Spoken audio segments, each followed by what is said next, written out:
Hello, everybody, and welcome to Lunchtime with Detroit Lions Talk, brought to you by Lions on the Prowl. We got some big stuff coming, but first, I'm going to bring in my main man, the man of steel, Curt Steele. Hey, what up, though? Welcome to the program, people. You know what we are. We are Detroit Lions on the Prowl, your home for Detroit Lions news and rumors. If you haven't done so, subscribe to the page, like the videos, comment. All these things help get this content to more Lions fans just like yourself. So let's get this show started right now.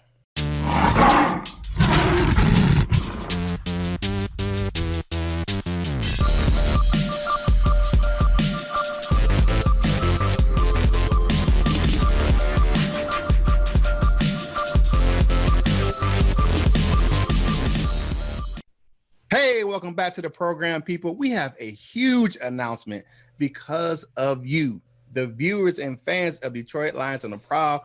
We have hit 1,000 subscribers to our channel. That is an amazing, amazing feat for us here, and we really appreciate you taking in our content and subscribing to our channel. Thank you. Thank you. We have another big announcement, and a couple of them. We have some changes to our staff. And first up, we have a new director of operations, and you're looking at him right there, Curt Steele. All right. Congratulations, man. Thanks, man. I appreciate it. Well deserved. And then my wife is going to be the goddess of social media, and that's going to be her title. So, yeah, you guys can just say whatever you think. Wow, First Lady of the Prowl. We're going to add someone new, and Curt's here to introduce the newest member of the team. It is an honor and pleasure to welcome our fantasy football expert and guru who will give you some tips and news on fantasy football. Ladies and gentlemen, my man, Taylor, the Featherman Featherman.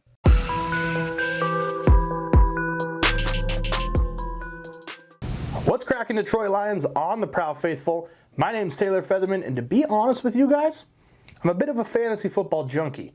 Now, that's actually good news for you because starting this Friday through the end of the NFL regular season, so 4 more weeks, although the playoffs should really only go to Week 16 in fantasy football leagues unless you are in a whack league, but we can get into that on a later date.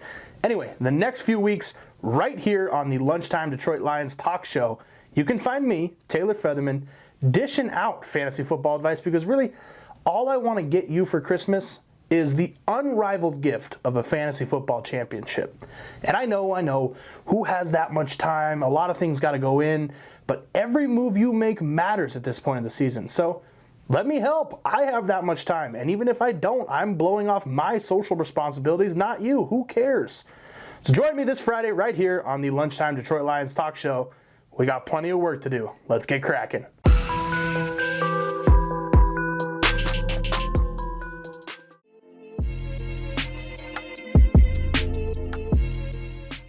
Hey, thanks, Taylor. Taylor is my man. We are fellow graduates of Full Sail University and the Dan Patrick School of Sportscasting. Now, my man Taylor is a big guy, 6'3", and he is a fantasy expert out of the state of Montana, and he knows what he's talking about. So we are happy to bring him to you every Friday on the show for the rest of the season to bring you some good old fantasy football news and advice.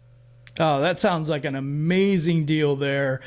We're going to go into the comment cards. You guys, over 100 comments yesterday on the video. Yeah, it was amazing, and I wish we had time to go through all of them. I picked a few. So first one comes from K-Some Lions. You need a D-line that can get pressure, and that will help the secondary. Absolutely the case. Those guys can't cover, and they look awful when you don't have any pressure like the Lions did. Maybe the secondary looks a lot better with a little pressure. Yes, definitely. No front seven pressure. Your secondary's on the island for too long. All right, next up, Dave Roberts. What up, Dave? Dave says, hard to gauge talent with no OTAs and a rookie defensive coordinator. Good point. Very good point. I think that it's still, with Lions fans, is going to come back to what we said yesterday, where he was drafted. Yeah, true. We got Evil Horst in the building. I like that name. Wow. Does nobody remember Slay's first two horrible years? We do remember, but Slay was picked 36th overall, and Okudah is picking third. Yeah. We picked him third. And I tell you this, you want to pick in the top three somebody that's a game changer, a difference maker, someone's going to be a star. I don't know, man. It doesn't look good right now. Now, maybe if some things change, the defensive scheme changes and all that, yeah, maybe. But we'll see. We'll see. You know, it's all contingent on what will happen to the team going forward. All right, next up, Eric Belnick says the reason why Okudah was so good with Ohio, it all came down to coaching and who he was surrounded by. With the right coaching, he will do a lot better. Some new players need good coaching for them to shine. That is absolutely a true statement. You hit the nail on the head there, Eric. That is a outstanding comment.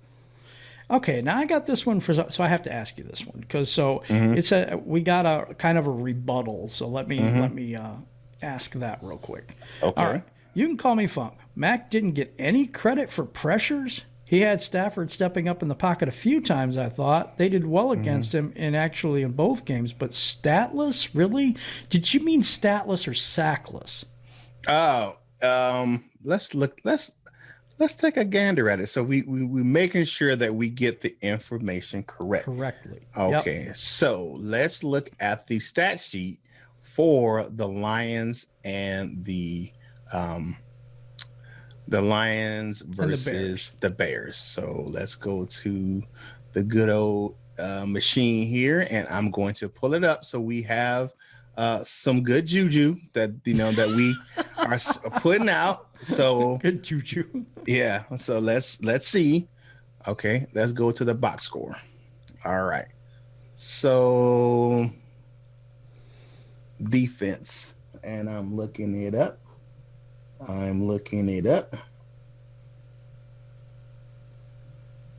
Khalil Mack for the box score is non-existent. His name is not, I repeat, not on the stat sheet for any stat.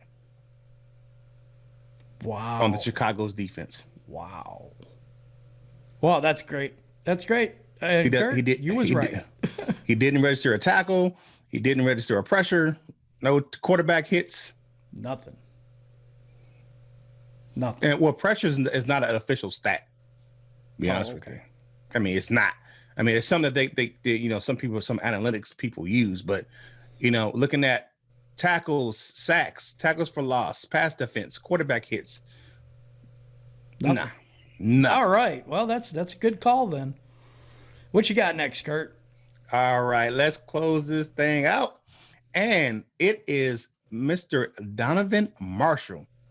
You know what? This is very special. He says, I am the 1,000th subscriber. Well, thank you very much, Mr. Marshall. We really appreciate you hitting that milestone for us right here on Detroit Lions on the Prowl, your home for Detroit Lions news and rumors. It sounds good. And now we're going to go into the comment cards. We just did the comment cards. Look, we're doing this taping really early in the morning. So we're going to go to the bite-sized nuggets now, and we'll be doing that in just a second.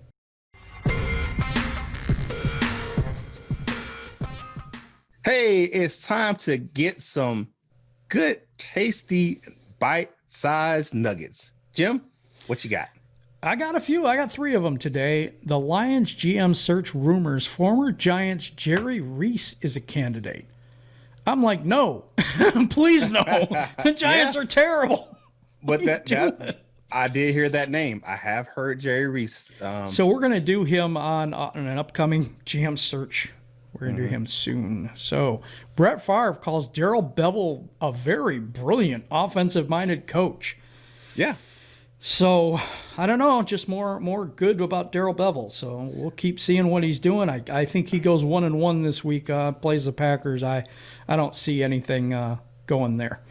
The Giants were named the favorites to land Kenny Golladay if he walks. So if Kenny Golladay does become a free agent, it looks like he may be going to the Giants.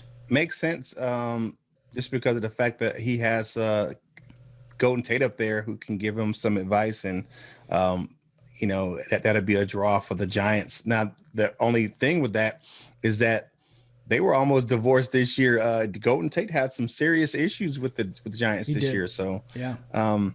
And the thing with Brett Favre is the thing that's funny is that Brett Favre mentored Darrell Bevell when he was a quarterback at Wisconsin, because Brett Favre was a quarterback at the Packers, and then Bevell ended up coaching Favre. So that is crazy. But high praise too. It is, and this is a little nugget from me. I usually get mine in dessert, but there was the article out about how the team's playing under Bevell. They're so much looser. He had some, like, the advice at halftime was like, just keep doing what you're doing, but just go have fun. And they said that and Marvin Jones was one of the people who quoted, and he said he wanted to be quoted. And an anonymous assistant also said the same thing. He said that the atmosphere is so much looser with the dictator gone. That's a damning comment in my estimation. That is a very damning comment. But Marvin Jones was like, yes, he said he felt good. It was so much fun just playing on Sunday. He said he just went out there and played, and it was so freeing to just go out there and have some fun on the field. I'll tell you, I did not like some of the gameplay. I'll be honest. I thought they were terrible in the first half. I thought they couldn't tackle to save their life. There were some things in the game but they were very undermanned against a full squad against the Bears and beat them. Yep. Yeah, so definitely. For me, and it was at their home. But for me, there's a lot to improve for this team to beat the Packers. This is not going to happen. Now, I will say this: I think it's going to be a shootout. I think it's going to be a high scoring affair. I think Bevell's going to open the offense up. I think it's because the Packers, for all their goodness of offense, they have some holes in their defense that we can exploit. Yeah, but we'll get to that later on this week. I haven't heard an injury report yet, which is odd because we're already to Wednesday, so it should be today. Well, it'll be today. They'll come out today. But I'm interested to see what's going to happen because hopefully we'll get a report from our doctor tomorrow, Dr. Jimmy Liao. Hopefully we'll get that report tomorrow on what's up with Golladay, what's up with Swift, and a lot of these guys that we need back for the Packer game. Okay, let's move on. And next up is the main course, and that's coming at you right now.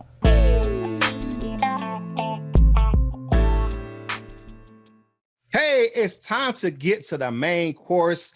Today, we're going to look at some head coaching candidates. Jim, who do you have? I got Brian DeBall, and he was on full display. So this is not going to be too difficult. He is right now, he's 45 years old. He went to the University of Rochester, but last night, I think it was last night. No, Monday night, yeah. He racked up 449 yards of offense against who? Robert Saleh. Salah. Yeah, so I'm like, oh, boy. So his trend is way up. He's one of the hottest coaching candidates that we have. So we're going to get to know Bill just a little bit better. He is now the offensive coordinator, obviously, of the Buffalo Bills. He has been, he was the William and Mary in 1997. Show you how long he's been coaching. He was the restrictive earnings coach. And what that is it's kind of like a capologist type thing. Way back when they put in some sort of a salary cap. So he was that type of a coach. He was a graduate assistant at Michigan State from 98 to 99, New England Patriots. He was the defensive coaching assistant in 2000 to 2001. So he coaches the New England Patriots from 2002 to 2006 as wide receivers coach. He coaches with the Jets 2007, 2008 as the quarterbacks coach.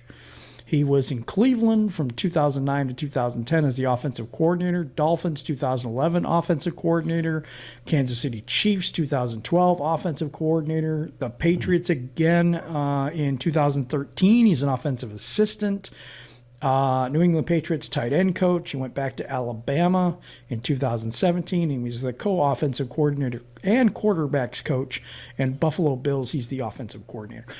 Let me tell you what I think, because he's been a wide receivers coach, he's been an offensive coordinator, he's been a quarterbacks coach. I mean, he knows every facet of the offense. Mm-hmm. He can help the wide receivers. He can help the coaches underneath him.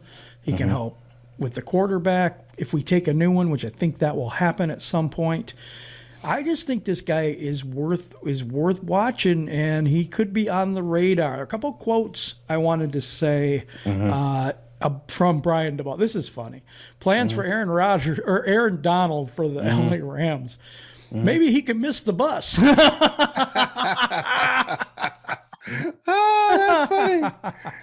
Now here's another thing though. DeBall is I think he's a player's coach. He's kind of a Jim Caldwell to me. You know, DeBall, that's my guy. Wookiee wide receiver Gabriel Davis said. This is from the quarterback over there, Allen. Last week we got a new puppy, or he got a new puppy. It's this like 1 pound dog. Obviously, he's a bigger dude, and it was funny. He was FaceTiming with the dog just to show how little the dog was compared to me. Just little things like that. He wants to let us know that he's thinking about us. He wants to keep us informed about what he's doing in his life, and it really feels like family. Cool. So that is. So another, what they're saying about him. He won 5 Super Bowls, all coming with the Patriots, 2001, 2003, 2004, 2014, 2016. 2014 championship saw DeBall and Deion Branch to a Super Bowl MVP honors. The first time in 16 years a wide receiver had won that award. Wow. So he knows what he's doing. He's been to the Super Bowl and won. I'm going to say this. He looks like a really good candidate, and the pool for coaches, I think, is a lot slimmer than the pool for GMs. Yes. But I don't know. What do you guys think about Brian DeBall, the offensive coordinator from the Buffalo Bills?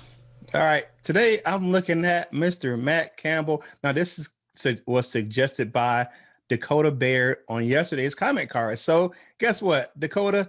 Here we have Matt Campbell, age 41. He went to the University of Pittsburgh, and actually he transferred to Mountain Union. He has a bachelor's in history. He and his wife, Erica, have 4 young children, Katie, Izzy, Rudy, and Rocco. Now, here's some of his coaching experience. From 2003 to 2004, he was a graduate assistant at Bowling Green. From 2005 to 2006 at Mount Union, his alma mater, he was the offensive coordinator and offensive line coach. 2007 at Bowling Green, he was the O-line coach. In 2007, he added the title of running game coordinator with the offensive line coach.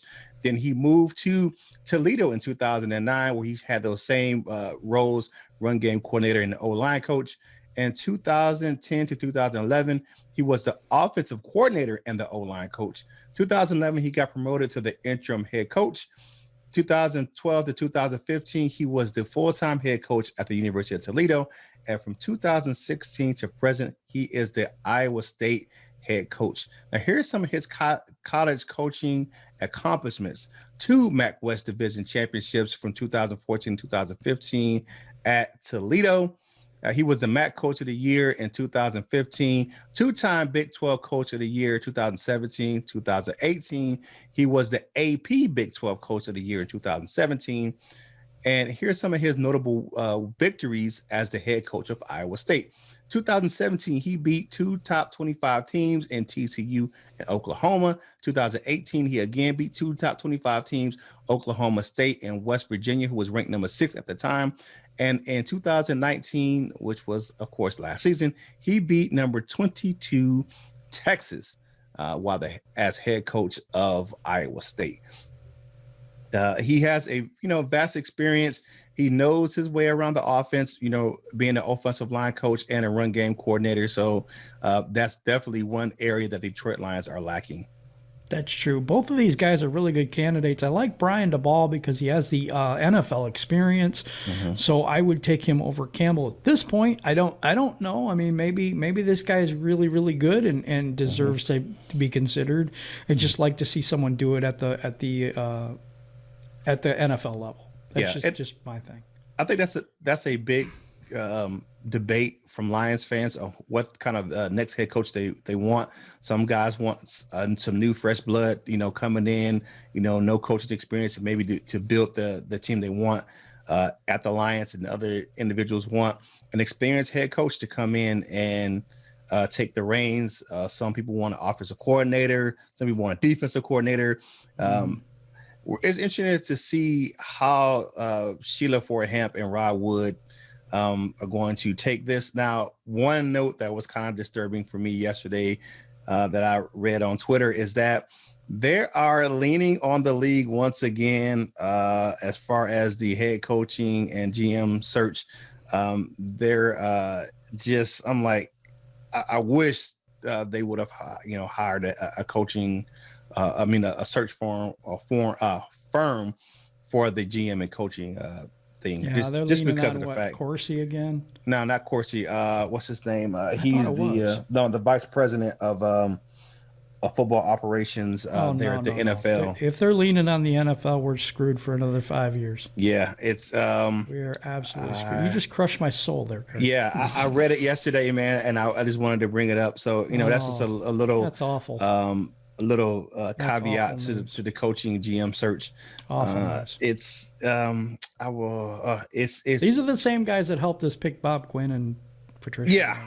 Yeah. It's one of those things where I think it would do the leadership at the organization a lot better to have professional search firm go out there and help grab the next guy.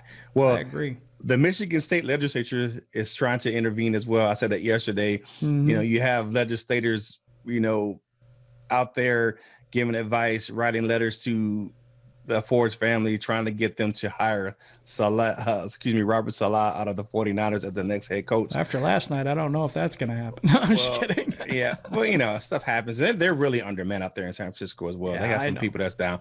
But one thing I will definitely say that I hope that they have to hire the GM first, and then let the GM hire the head coach. Totally agree with that. It has I to think be that him is, running the show. That is so backwards to hire the head coach and then hire the GM. I agree with that because you tie the GM's hands. What do you want him here for if he's not going to redo the team and do it in the way that he feels? So, okay, now we're going to go to the question of the day, and that's coming up right now.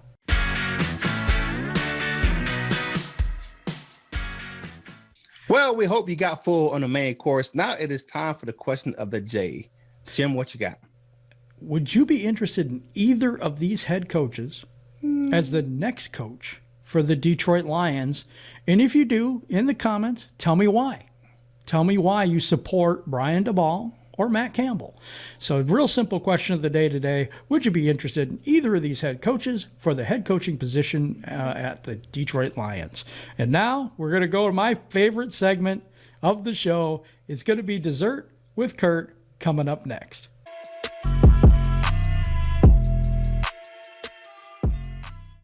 Hey, it's time for dessert. I got some tasty morsels for you. Now, the other day, I did give a tasty morsels on my man, TJ Hawkinson, if you watched our Saturday show. But I have some bigger and better tasty morsels for this dessert for my man, TJ Hawkinson. Now, Alliance fans were complaining about when we took him in the top 10 a couple of years ago. Well, let me give you his stats right quick on the 2020 season in the NFC. My man Hawk is leading the NFC in tight end receptions, tight end yards. Wow. Yak. So first in receptions at 52, 614 in yards, 288 in yak, first in receiving first downs at 33, first in 10 plus yard receptions at 28. He's tied for second in receiving touchdowns for a tight end in the NFC at 5, and he's third at plays or receptions that are 25 plus yards down the field at 4. Wow. And that doesn't even, I mean, he's not even utilized right. I mean, he's not even really targeted as much. Last game he was, but he hasn't been targeted much this year to me. And he's an outstanding blocker too. TJ Hawkinson is killing it. Beast. And Beast mode. Those are your tasty morsels for the dessert today. Thank you, Curt. Thank you for that. You know what, guys? I'm overwhelmed by the support and the stuff that we're getting. Shout out to Everything King. Shout out to Joseph Dion and all the guys. Detroit Drew right now and Pistons Talk and everybody that rocks with us. Luke G, 313 DSA.